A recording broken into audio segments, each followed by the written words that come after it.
Welcome back to another episode of Excuse My Grandma. It's Kim and my co-host, Grandma Gail.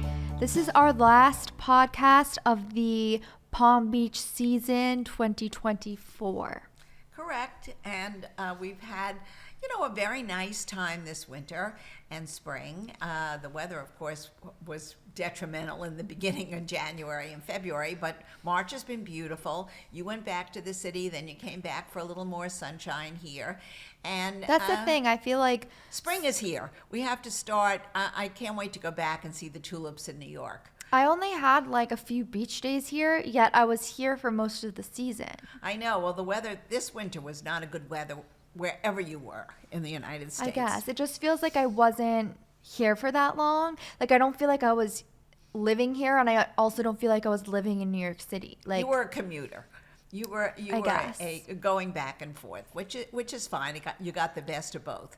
And I think what happens now is spring is here. Everybody's ready to go back to wherever they came from, unless they live full time in Florida, because the blossoms are coming out, the tulips are coming out. Everybody is putting on their spring coats and makes you feel, really like a rebirth, which I love. That's one of my favorite seasons. I don't think I feel reborn. I was looking for the word.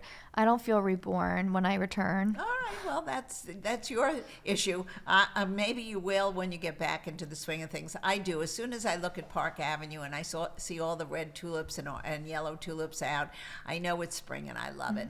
The only bad thing is, and I don't have them, but the allergy season starts now. So I know a lot of people are starting to take their Zyrtec because their eyes are running and their noses are running. But other than that, those people have to just constantly take an antihistamine. What was your favorite part about this season in Palm Beach? You know what? I don't really have a favorite part. I mean, I didn't play much golf, so I can't say that this was a very athletic winter. Me neither. And you didn't either. But you know what? We did a lot of walking. I had lots of fun things with my girlfriends and with my family. I enjoyed everybody coming down and getting a little bit of sunshine down here, which was fun. Yeah. There's nothing out of the ordinary here. I must say that you did moderate an anti-Semitism program, part of it, last couple of weeks ago. And it was wonderful. They had people from Washington up here, people from the local federation, from different think tanks, all trying to figure out ways of combating the problem that we're having right now on anti-Semitism in America. And you were terrific. You moderated two very interesting ladies. Yes, Lizzie Savetsky and Montana Tucker. This was like a month ago now, but I thought it went really well. It was a really interesting conversation. They both have really big platforms and choose to educate people and empower Jewish people and, encourage people not to be hateful on social media and otherwise. Yeah. So that was a lot of fun. I was on my deathbed the night before. I had really bad food. Well, I don't even know if it was food poisoning. You picked up a little I think it was stomach bug. I literally was never more unwell in my entire life, but you pulled it through, I pulled it together. And you looked beautiful. Yeah. And you made it. You made it through the program, which was great. I wore like a Veronica beard matching set that I really liked. No, you looked adorable, and nobody would have known the night before you were a mess. Yeah. I don't know if I have... Excuse me. Yeah, I don't know if I have a favorite part of this season. Nothing really stood out. Maybe like our magazine cover. Oh, you're right. I forgot about that. That was that was the highlight of the winter season for me. Yeah. That was fun. I had the big billboard in my bedroom. I still am trying to figure out if I should frame it or just let it go into the basement. But I feel like it would look better in a frame hanging up than like sitting propped on the floor. Up on your floor. Which it is now. Yeah. It doesn't really fit very easily into the car. That's the problem. You can't see through the back because I did transport it from the store where we had the opening, but of the magazine. I mean, I can't like look at. Every time I go in your room, I like make eye contact with it, and I get a little weirded out. Hello, Kim. You look so cute. Yeah, I don't know. When I was in middle school, I had the 3 photos of myself above my bed. And in hindsight, I don't want to really look at photos of myself. Well, these are good photos because we didn't take them. They were Well, right, they're fabulous. they're professionally done, but I still don't really want. And everybody really loved who got them in the buildings because it's a magazine that's distributed online as well as in the local areas. So everybody sort of was excited to see it, and the quality of the magazine was really neat. So that was fun. Yeah, that's right. I forgot about that. Kim, I also think that we enjoyed seeing the theater that we did. We saw some things down here, and we saw the Miami Ballet, which was wonderful, at the Kravis Center. So there were interesting things by and large throughout the season that we really did enjoy. And, you know, when you come to Florida, you have to really take into consideration this isn't a big, it's becoming a big city, but Palm Beach is sort of a microcosm of what a big city used to be. So you have art, and you have the Norton, which we visited also, and we met with the director there, and we enjoyed looking at the collections there. You know, nothing compares to the Met in New York, but this is just, it's a beginning of what's happening in the South and all over with the exit of a lot of people from the big cities. So I think we're in for a really exciting future down here, especially in Florida. Yeah. So, I think what's still missing a little bit is like social life for young people in Palm Beach. I think like this season for me, I went on the least amount of dates in the as the past years. Well, I think most people are back in wherever they came from on a full-time basis. You know, it used to be they were working part-time. Now everybody's basically either back in their office or in their home area, and that's good. The economy's doing well again, and hopefully we'll get better. We're going to have a mess of a spring and a fall talking about these two candidates, but you know, if you go out on a date or if you go out for dinner, don't talk about it. It's the best way out because there's no good answer to any of these issues. Okay, let's talk about our rule this week. Think twice if you're spending more time analyzing their texts than they're thinking about you. Yeah, well, I think that's the basic premise that I've always felt, that if you're overanalyzing something, it's really not right. Then you have something in the back of your mind is saying that something is not quite hitting all the marks that it should be. Yeah. And, you know, if you're at all anxious, it's not a good. Especially, you know, I read in the newspaper, two young women were together for so long, and then they were getting married, and a week before they got married, they broke the engagement off. They broke the wedding off. And, you know, if you've lived together for 5-6 years, or even 1 year, and you have qualms, and you can't make that final commitment, then you know what? Wake up sooner than later, because nobody can help you. No outs. You know, you can certainly talk to a psychologist or to a clergyman and discuss issues that you might have. But if they're real serious issues, you know what?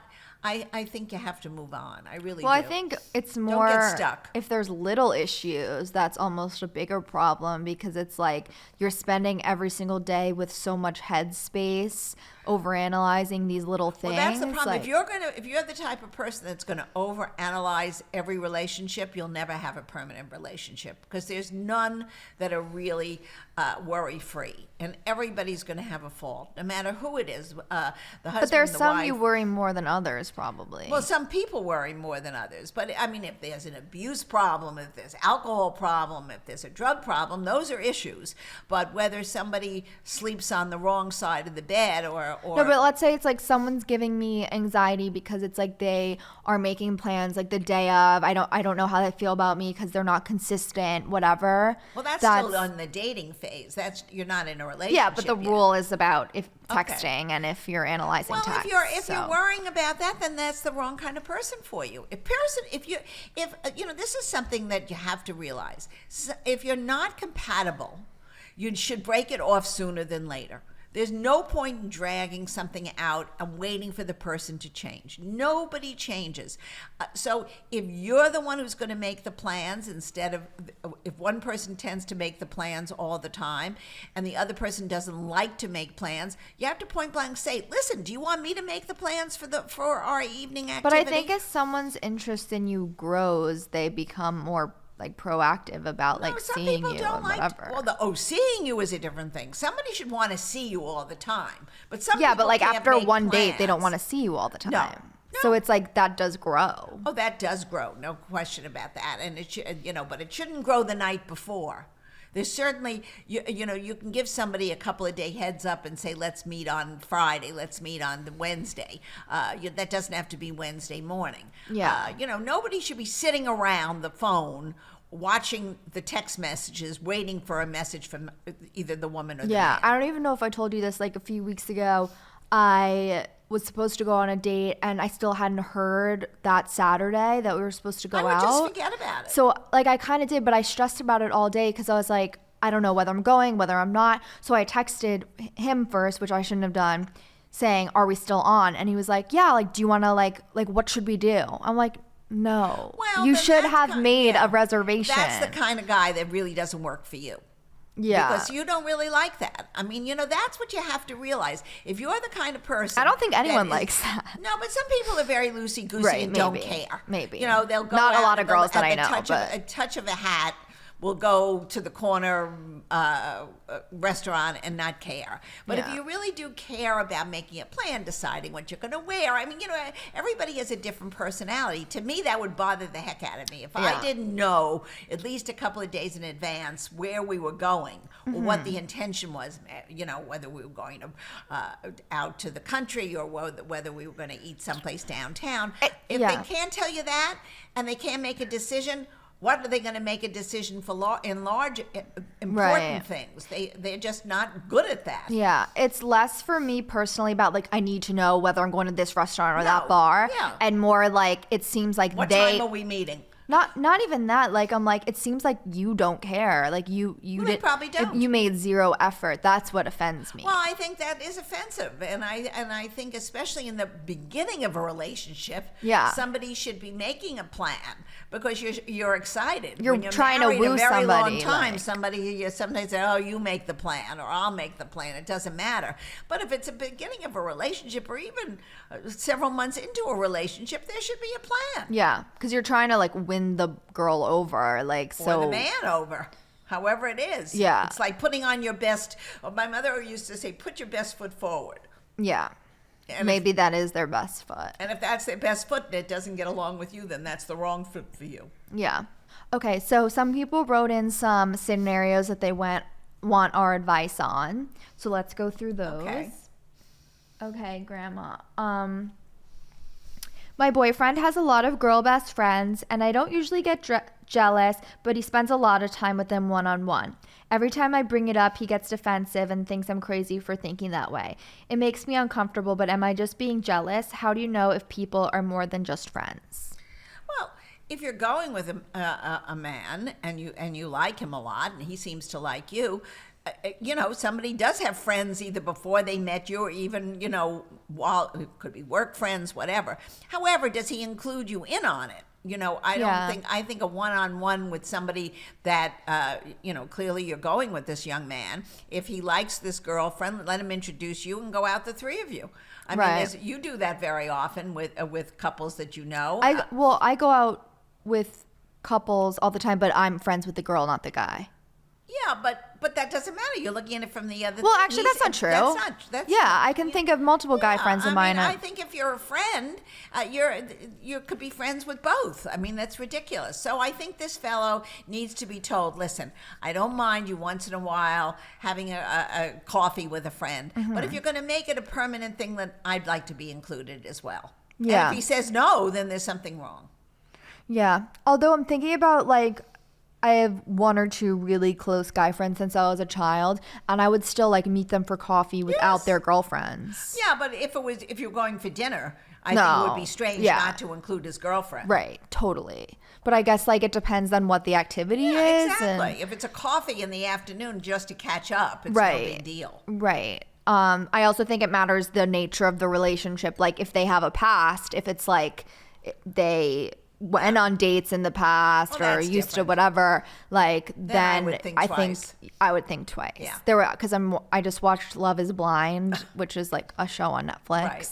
and it was kind of that situation where the guy was going out one night with like a few of his girlfriends, and the fiance got really jealous, but he had like slept with one of their friends before. So like she kind of had a point to be jealous. Like, why are you going out with your girlfriends and I wasn't invited and whatever. Yeah, I think it's strange. I Yeah. think you're entitled to go out with single friends, but include your relationship person together. Okay, here's another question. Me and this guy have gone out on a few dates and things are great, but I don't think the chemistry's quite there. We get along great and he's the perfect guy, but my romantic feelings haven't caught up yet. Is it a wrong fit if the chemistry isn't there by now, or should I keep getting to know him? Well, I think you need to get to know him. I don't know if you're physically involved, which I think you probably are.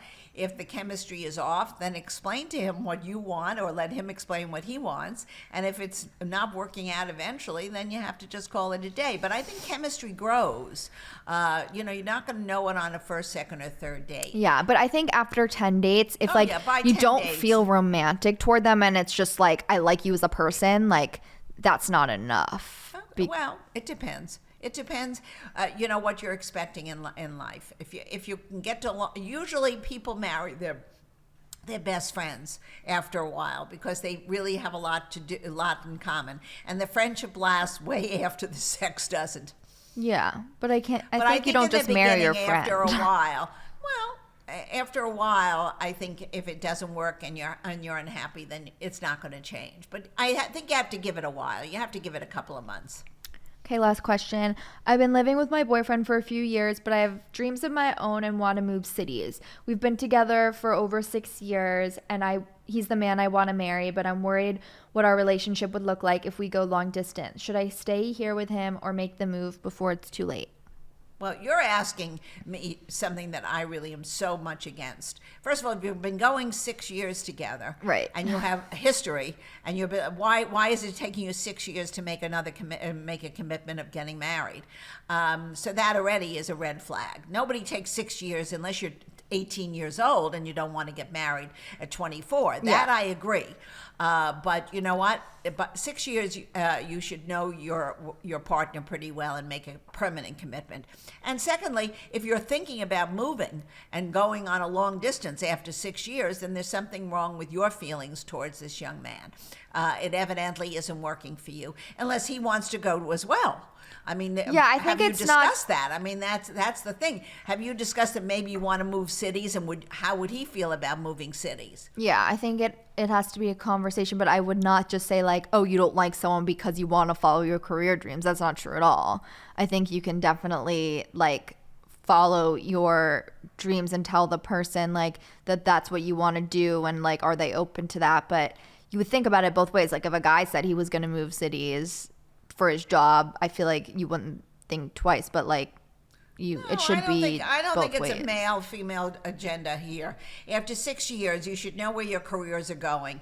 And if for some reason there's a great opportunity in another city that you see, I think you have to take into consideration your partner.